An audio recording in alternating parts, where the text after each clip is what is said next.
बिस्मिल्लाहिर्रहमानिर्रहीम। अस्सलाम वालेकुम डियर स्टूडेंट्स। हम जनरल साइंस एंड एबिलिटी की लेक्चर सीरीज शुरू कर चुके हैं।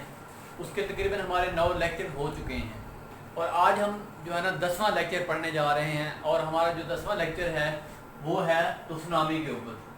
और CSS से रिलेटेड 2016 से ऑनवर्ड 2 साल इसके क्वेश्चन पूछे जा चुके हैं इस टॉपिक से। सबसे पहले हम उन क्वेश्चंस को पढ़ते हैं, फिर हम इसको सॉल्व करने की कोशिश करते हैं, क्योंकि एक टॉपिक है सुनामी।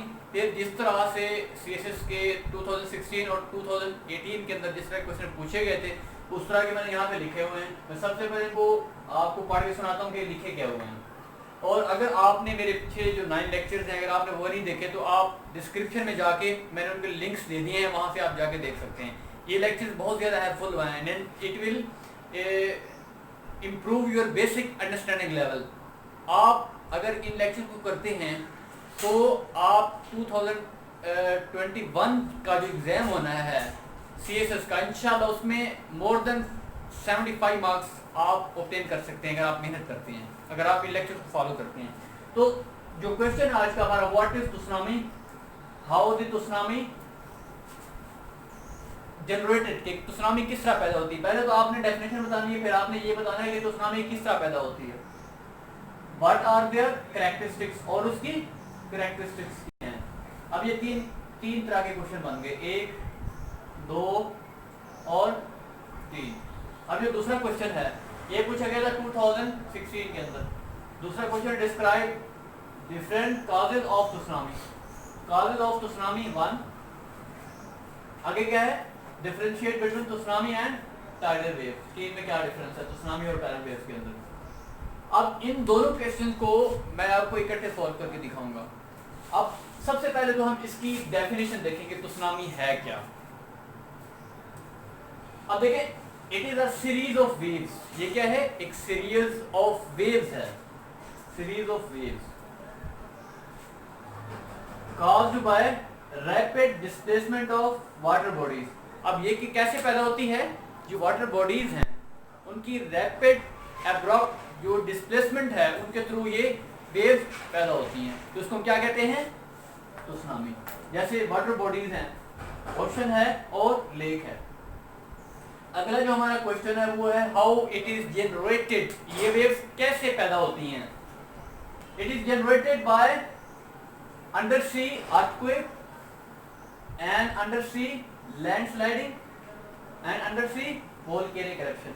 अब ये जो वेव्स हैं कैसे पैदा होती हैं, ये जो अंडर सी हमारा अर्थक्वेक है, अंडर सी अर्थक्वेक, लैंडस्लाइड और आगे क्या है, वोल्केनिक इरप्शन। अगर ये 3 प्रोसेस हो रहे हैं समंदर के अंदर तो क्या होता है, तो सुनामी होती है। क्योंकि देखें, जब अर्थक्वेक आता है तो टेक्टोनिक प्लेट थ्योरी है, उस टेक्टोनिक प्लेट थ्योरी की जो डाइवर्जेंट है, कन्वर्जेंट है और लेटेंट है, जब ये प्रोसेस होते हैं तो ज़मीन जो हमारी अंदर एक लेयर है समंदर के अंदर, वो क्या करती है, वो वाइब्रेट करती है। जब वाइब्रेट करती है तो जो वेव्स हैं, लहरें हैं, वो उठती हैं। इस तरह फिर क्या आती है, सुनामी आती है।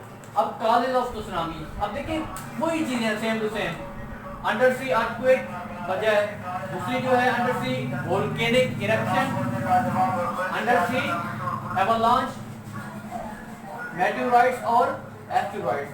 ये 4 काजेज हैं सुनामी की। अगर आपसे पूछी जाए कि सुनामी की काजेज क्या हैं तो आपने ये चारों की चारों काजेज लिख देनी है पेपर के अंदर। अब आगे है कैरेक्टरिस्टिक्स ऑफ सुनामी, कि कौन कौन सी कैरेक्टरिस्टिक्स हैं सुनामी की। देखो, पहली बात तो ये कि शैलो वाटर वेव्स होती हैं। क्या होती हैं, these waves are shallow water waves. अगला जो है वो है कि these waves have larger wavelength. क्या होता है कि सुनामी की जो वेव्स होती हैं वो बहुत ज़्यादा होती हैं, ग्रेटर होती हैं, लार्जर वेवलेंथ होती है उनकी। अब है generated through under sea earthquake. अब देखें 86% जो सुनामी होती है वो अर्थक्वेक की वजह से वकूअ पज़ीर होती है। अब they can travel up to, अब ये कहाँ तक हरकत कर सकती हैं, ये कहाँ तक ट्रेवल कर सकती हैं, per hour 1000 kilometre per hour की स्पीड से ये क्या करती हैं, ये ट्रेवल कर सकती हैं। अब इसकी जो वेवलेंथ होती है वो होती है 100 से 200 किलोमीटर। कहाँ तक होती है, 100 से 200 kilometre. Travel hundreds of kilometre across deep sea. ये डीप सी के अंदर हंड्रेड्स ऑफ किलोमीटर क्या करती हैं, सफर तय करती हैं। Almost 80% of tsunami occur in Pacific ocean. अब ये भी आपको जो पेपर के अंदर जो एमसीक्यूज वाला पोर्शन है उसके अंदर ये पूछा जा सकता है कि कितना परसेंट जो होता है ना हमारे जो सुनामी है वो किस समंदर के अंदर ज़्यादा होती है। अब देखो जो पैसिफिक ओशन है वो सबसे बड़ा समंदर है, तो पैसिफिक ओशन के अंदर जो सुनामी होती है वो 80% तक कहते हैं कि वहीं पे होती है।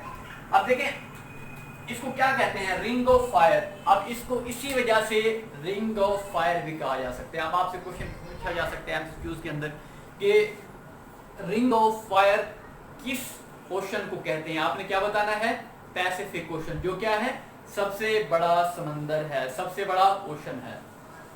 आगे है, अब देखो जैसे मैंने कहा था difference between tsunami and tidal wave. अब सुनामी और टाइडल वेव में क्या फर्क है।